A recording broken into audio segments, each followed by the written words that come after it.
All right, we're finishing up James chapter 5. Oh. Is it mine? Probably is. Did anybody see the two planets line up? Let's see. I Saw never it did. for several days, all the way to work. I don't know what happened. There's supposed to be 6 of them next month. Oh, my goodness. Mhm. Yeah, Yeah, I saw them. they won't line up, but they'll be in a, Yeah, in kind of a little bit Body. of a bow, yeah. a- Why did it say in Genesis that God created the heavenly bodies on day 4? Is it, so the day, like, to mark the day and then, I mean, to, something about time? I don't know. Difference between the day and the night, maybe? I don't know how to say it. And The passage of, what? I don't know. Anybody? I give up. I give up. My ears are stopped up. You're gonna have to yell at me this one. For the seasons and to give us direction. Is that right? Basically, So we would know how long time had passed, like 4 seasons, like Yes. they were in different spots for different times. We base all of our time calculations by the heavenly bodies. The North Star and the Southern Cross give us direction. And if you've ever read James T. Kennedy's book, The Gospel of the Sky, he goes into all the constellations. There's 12 major constellations, and each one of the 12 major constellations has 7 minor constellations inside of them. And if you read the book, he goes through meticulously, it takes you through the Bible in the sky. There's the Southern Cross. There's the Leo, the Lion of Judah. There's all kinds of symbolization in the sky. The gospel was in the sky before the first human being was ever made. The word of God was there for us to follow. And he does a masterful job of going through it and telling you and showing you. And then what is Satan's counterpart for you? Astrology. Yeah. Astrology. And he has got to diminish everything God does, and he has to mimic it. Of course, we know astrology is not going to lead you anywhere good, but he has to take over that, and he has to change it in the best way he can. But we've combated that, right? No. Makes me so mad when I see Christians posting stuff Yeah. like that. I'm like, what the world? Well, we've named every day of the week after a foreign god. Every month of the year after a foreign god. We have named every planet after a pagan god. And we have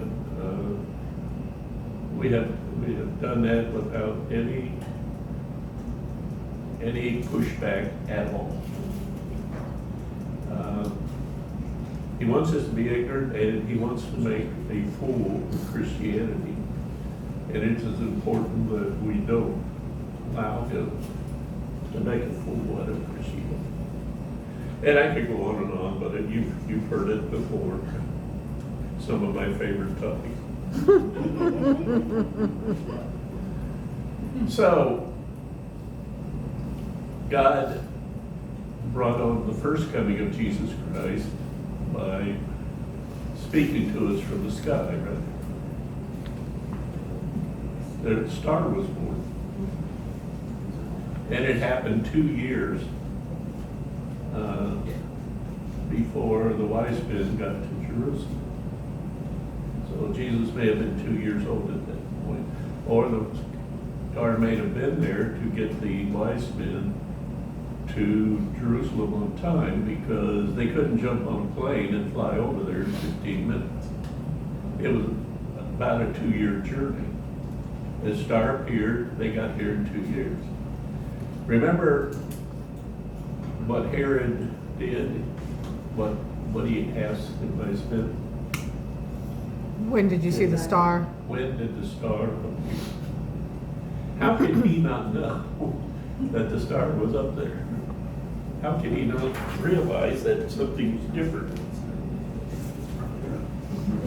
And the priests, why weren't they advised?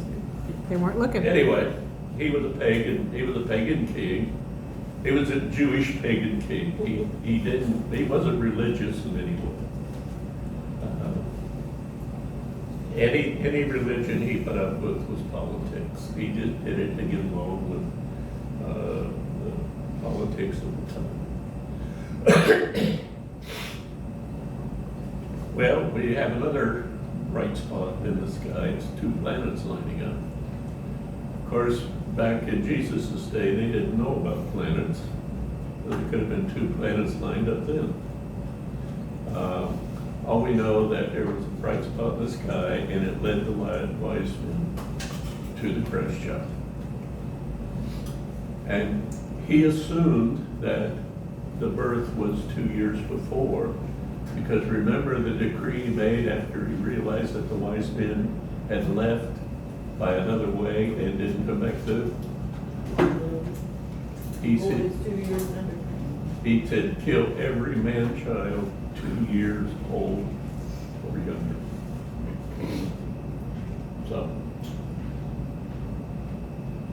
So I think God is speaking to us from the sky. I think all of creation is screaming for Jesus Christ to return. Amen. And if the timing's right, the final days of this earth could end, could be the beginning of the end in a couple of years, because it was significant that the Bible made a point to tell us that it had been 2 years since the star had appeared. So the time is getting short, and everything is screaming that the time is getting short. What about the alien ship? I didn't know about the end. Oh, yeah, it was coming in November and now it's coming in September. The alien They ship? see it coming, yeah. I think it's wormwood. What do you think about aliens? They're demons. They're demons. Demons? Good answer. We talk about this daily. It's demonic activity to distract us and to get us to look away from what is actually happening in the final days of this earth. To get us as unprepared as we can possibly be.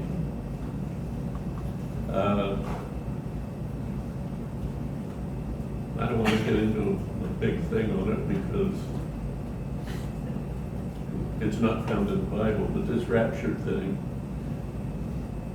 if you were Satan and you wanted people to be forced to take the mark of the beast, what would be the best way to get them unprepared? So you don't have to worry about it. You don't have to worry about it. You won't be here. Now, if that's the case, he's going to have to apologize to Paul and Peter and all the apostles that died. All the apostles died a martyr's death except for one. Yeah, all of them died a martyr's death. And if we think that we are so good that we don't have to, that we should get special attention over the apostles, you've been deluded. We don't have special, we don't have any right to special treatment. And all through Wednesday Night Bible study over and over again, it says, be ready for hard times. Be ready for hard times. Be close to God and be prepared for hard times. All through Acts, all through the epistles, it talks about us being strong. And somebody comes up with this thing, well, we're going to be taken away. Are we that much better than all the apostles? But like I said, I don't really want to. The Bible doesn't say anything about it really except for persecution. All right, somebody read, also, what's the next geological hotspot? It was on the news this week. Turkey? Yellowstone, they've been talking about Yellowstone for 6 months. There's, Nashville came up this week. really, Nashville. Haven't had an earthquake in Nashville since 1800 and something. But all of a sudden, everybody's concerned about Nashville because something's going on down there geologically. And Nashville, Tennessee. So, not Nashville, Indiana, but Nashville, Tennessee. And it showed the size of, where the fault is. And all of a sudden, it's a hotspot. It came up early this week. They were talking about Nashville. The seismic activity from the 1960s to now is 500 times greater. And it is almost a straight curve. Almost a straight curve. As closer and closer we get, according to Matthew 24, the closer and closer we get, the more intense it's going to be. And why do you think that is?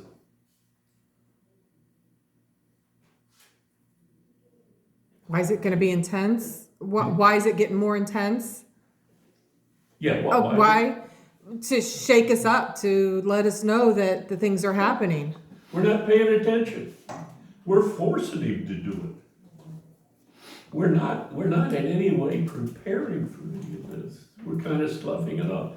And this alien thing, it's a distraction. And you're right, I believe they're demons, and I believe they're just simply putting on a show to get people to look away from God and to look the opposite direction. And the best trick of Satan is to distract. The best trick of Satan is to distract. Okay, somebody read 7 to 11.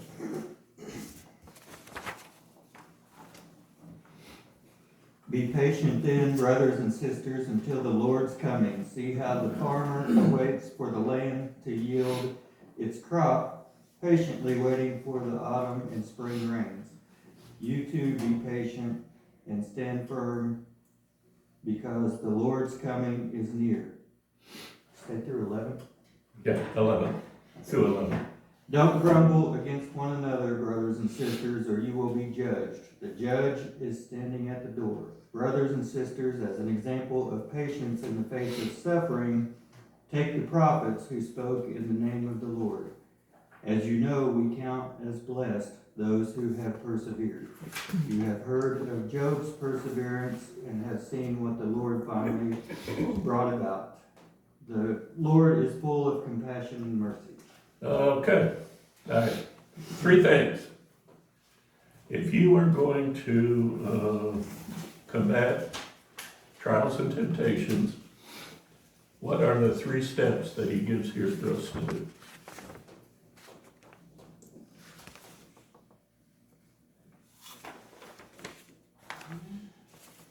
Stand firm. Do what? Stand firm was one of them. Stay firm, okay. That's the last one. What's the first one? Be patient. Be patient. Now, have you ever prayed for patience? Yeah, mistake. What? That was a mistake. Yeah. Well, it really wasn't, but God doesn't just let that and say, oh, prayer for patience. Boom, you're patient. No, nobody goes, boom, here's all this stuff that's gonna make you have to be patient. I wouldn't say suffer. You're going to have to grow into it. It doesn't just happen. I told you the story about, there was an abandoned house across from us when we lived up in Somerville. And one day there was a bunch of commotion going on down there, so I walked out to the end of the yard and I looked down and some guy was unloading a station wagon, and this station wagon had about 14 kids in it. And stuff piled all over it. And an old pickup truck trailer bed would be pulled behind it. And they were unloading all their stuff. Well, this house wasn't really fit to live in. So I walked down there and I introduced myself, said, hi, I'm the guy who lives down the road here. And I said, you guys buy this house? No, we're just gonna stop here for a few days. Said, we're kind of out of money, we can't afford some gas, so do you know anywhere where I could get some work? So I gave him a couple names and I walked back up to my place and they moved in. Well, they'd been there about a week and there was a knock on the door. And, we'd like to plant a garden. Do you have a shovel and a rake that I could borrow? I said, yeah. They said, are you gonna dig the garden with a shovel? He said, yeah. I said, I'll bring my tiller down and I'll till you up a little patch. So, oh, that'd be great. So he took my rake and my shovel and my hoe and whatever. Make a long story short, after a while, if I wanted one of my tools, I had to go down there and borrow from him. He had this kid that had a bicycle. What? He's just getting called out. Did I hit a nerve? They had this kid that had a bicycle, and the bicycle tire would hold air just long enough to get the hit from his house to my house. Then he'd knock on the door and ask me to blow it up. Oh, got out my compressor hose and blow it up. He'd ride it down to the end of the road, and he'd have just enough air to get back and have me blow it up again so he could get home. And we did this over and over. Finally, I just went to town, got some bicycle patches, and patched his inner tube for him. But to make a long story short, Janice was pregnant about this time, and I was thinking, man, you know, I'm not a very patient person, and this baby's gonna really gonna try me. So I was sitting out I just unloaded some gravel for the driveway. I was sitting on the tailgate of the truck and I prayed, Lord, give me patience, because this baby is gonna be a trial for me. The next day they moved into that house. The next day they moved into that house. And they stayed there for 6 months. So, And God's up there smiling. say what? I said, God's up there just smiling. Yeah, I'm sure a guy was sitting on his throne, he looked over at Jesus and said, this is gonna be fun. Watch this. Not for him, but it's gonna be fun. All right, so, patience is number one, and we'll find that in 7a. Then he gives us an example of how it works. And what's the example he gives? The farmer's waiting for their crops. Farmer waiting for the crops. We get a taste of it if you have a garden. Go out there and you put some seeds in the ground, and what do you do the next day? You can go out there and look. You go, look, not up yet. Now, the seeds aren't gonna come up for like 7 or 8 days, but you're constantly, right? Am I right? You go out, you look again, Checking in just a minute. and it seems like a week, and it is, and then all of a sudden you see these little green shoots start popping up. And then what do? Wait for the crop to come. You wait for it to bloom. You keep looking to see if there's blooms. Then you start looking to see if the blooms have become tomatoes. And then you start looking to see if the tomatoes are ripening yet. And you eat your first red tomatoes when they're yellow, because Can't wait. you want the taste of that first tomato, right? 50 grams. Well, that's how patient works. It teaches you to be calm through the process. And the first thing we have to develop is patience. The second thing it talks about is to endure. Okay. I got my asparagus patch weeded this week. It took about 40 hours. I've got a big asparagus patch, about 125 crowns of asparagus. And it took about 40 hours to get it done. It's probably 12 foot wide and 75 foot long. And of course, I've been busy with other things most of the summer, so it kind of got away from me. It kept the rest of the garden pretty clean, but the asparagus kind of got away from me. So this week was dedicated to the asparagus patch, and it took about 40 hours to get it cleaned up. And in order for that asparagus patch to be healthy, it has to be pretty much weed clear, or you're gonna have sheets next to burning about the size of a pencil.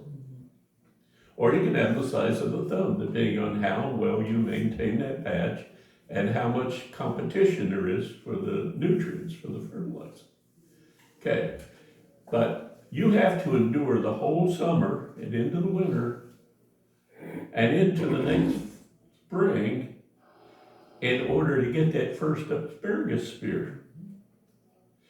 It's a 1-year trip for a 3-week harvest. And then you have to fight the weeds for another year in another 3-week harvest. And you have to endure all the off time in order to have 3 weeks of quality asparagus. You have to mulch it down in the winter. You have to take the mulch off in the spring. And for 3 weeks, you get what we like is a 3-week harvest, okay? But the 3-week harvest is successful because you endured for 11 months for the sake of 3 weeks. Okay. And the last thing that we say here in verse 9, you gotta stay focused. Anytime you're into a situation where you're being disciplined or you're growing, there's going to be negatives. You're going to have situations that you really don't care that you're going through. I don't think Job endured his temptations with a lot of joy. But he was patient. Satan sent him his good friends.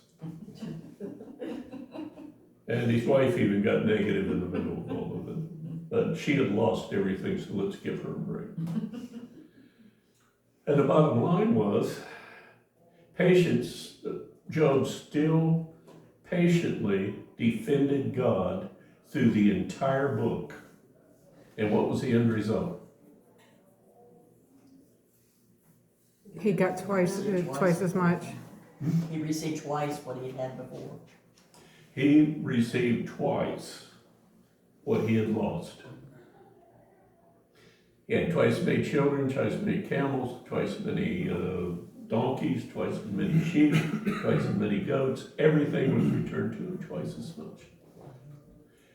We know what's the end result going to be for us after we finish our walk here on earth.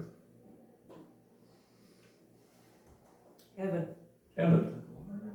So when you're going through a trial, when you're going through a persecution, when you're going through a temptation, what should be your focus?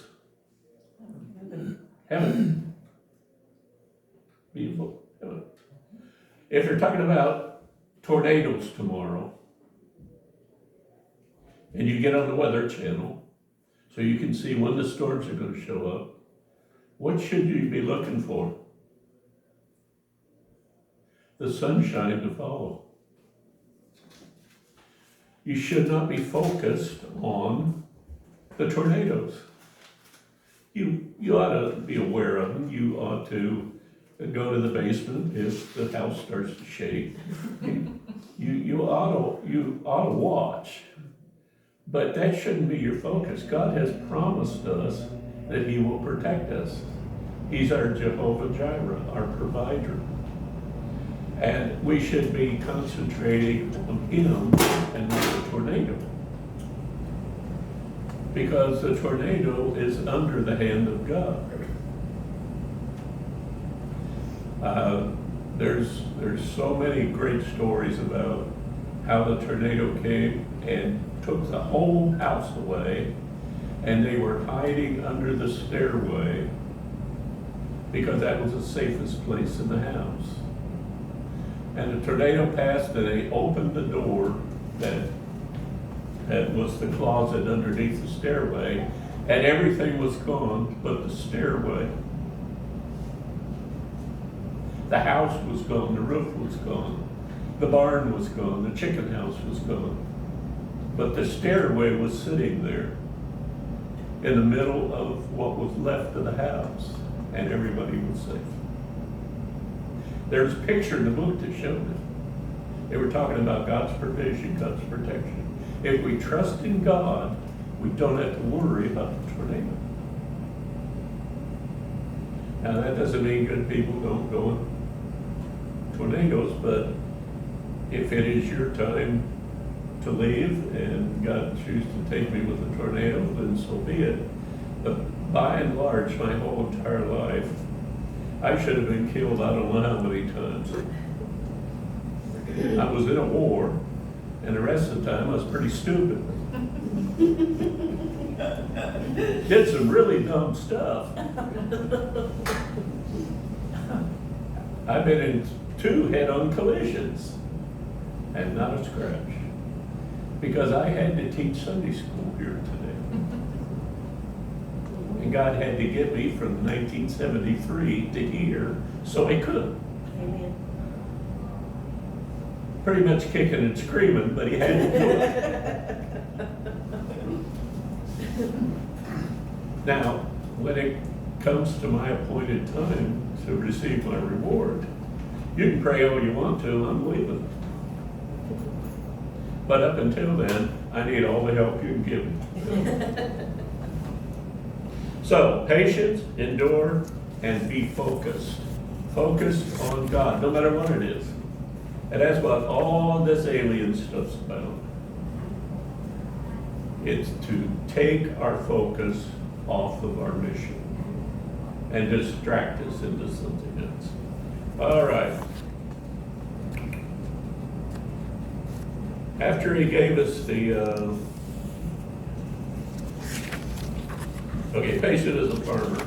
And how do we become as patient as a farmer? Verse 8.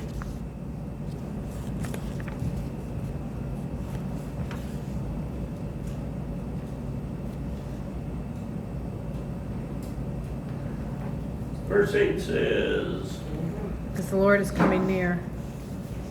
Keep the Lord near you. you're to be firm, established, anchored you're supposed to have a foundation. And that foundation is described as Jesus Christ. He's the cornerstone. The cornerstone is where you start the foundation. You level the cornerstone, you get it square, and then all the rest of the bricks will line up correctly. John, if you get that cornerstone at a 30-degree angle, what's the house gonna look like? It's not gonna be square. It's gonna have a diamond shape, okay? It's not gonna be square. That first stone that is laid to make that foundation, to make that house square, for us is Jesus Christ. If we start with him, and we're gonna end with him, and we keep our eyes on him all the way, then we will have a firm foundation. All right? And number 2, after we establish our hearts, in verse 9,